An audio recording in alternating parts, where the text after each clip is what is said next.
Mapagpalang buhay mga kapatid, muling nagbabalik yung lingkod si Philus Day para pumapagbahagi ng panibagong dasal na inyong matututunan mga kapatid.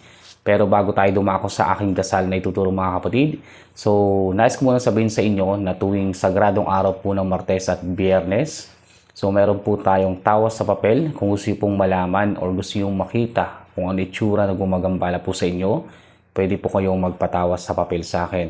At meron din po tayong ritual para po yan sa panggagamot, pangproteksyon at pampaswerte mga kapatid. At ito naman yung ating medalyon na pangontra. Ayan. So, pangproteksyon mga kapatid yan. Medalyong pangproteksyon at meron din po itong pangsumbalik mga kapatid. So, kontra kulang barang, palipad hangin at sa mga masamang spirito. At meron din po itong pangkaligtasan mga kapatid. Okay? So, ito po yung ating medalyon na pangproteksyon o pangontra. Okay? So ito naman yung ating kompletong aklat mga kapatid. Dun sa mga gusto pong matuto ng lihim na karunungan, gustong matutong manggamot. So nandito po lahat ng proseso sa panggagamot. So ito po yung kailangan po ninyo kung gusto niyo pong pasukin yung lihim na karunungan mga kapatid. Okay? So ito yung kompletong aklat natin mga kapatid.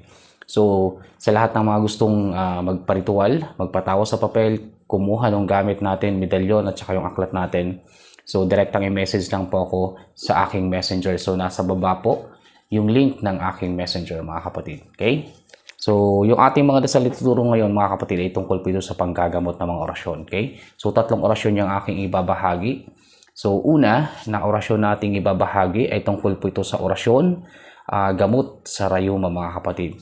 So, yung gagamitin natin na material o kaya yung gagamitin natin para po sa orasyon na ito ay tubig. Okay? Na inumin o kaya direktang ihip dun sa may rayuma dun sa tuhod o kaya dun sa siko kung saan mang parte ng katawan na may rayuma. Okay? So, bibigkasin lamang yung mga orasyon nito ng 3 beses mga kapatid. So, orasyon, gamot sa rayuma. Okay? 3 beses bibigkasin, susi ng mga susi, tas ihip dun sa tubig na inumin o kaya direktang ihip dun sa masakit na parte.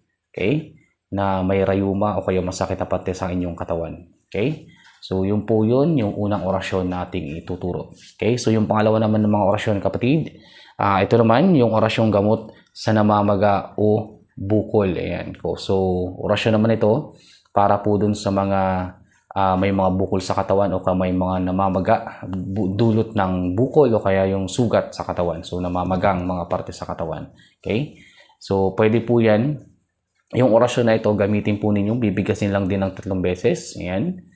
Tapos, susi ng mga susi, ihip dun sa tubig na iinumin, direktang ihip din sa bukol o kaya dun sa namamaga. Okay?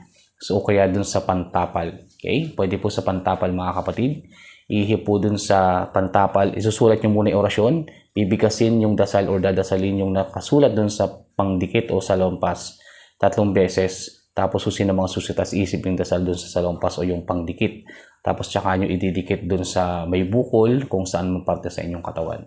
Okay? O dun sa inyong mga namamaga sa inyong katawan. Okay? So, bigkasin lamang yung orasyon na yon mga kapatid.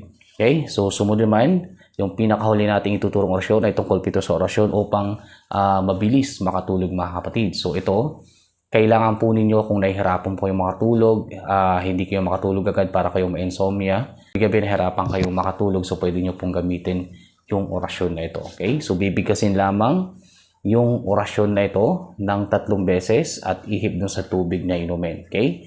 So, ulitin ko, bibigkasin yung mga orasyon ng 3 beses, susi ng mga susi, at ihip dun sa tubig na inyong iinumin, mga kapatid. Okay? So, yun lamang mga kapatid. So, yung naituro natin ay 3 orasyon po yan. So, pagkaingatan sa lahat ng kukuha ng mga orasyon na aking itinuturo dito sa ating video. So, maraming salamat po sa inyong lahat at mapagpalang buhay po sa inyong lahat ulit. Hanggang sa muli. Philus Day.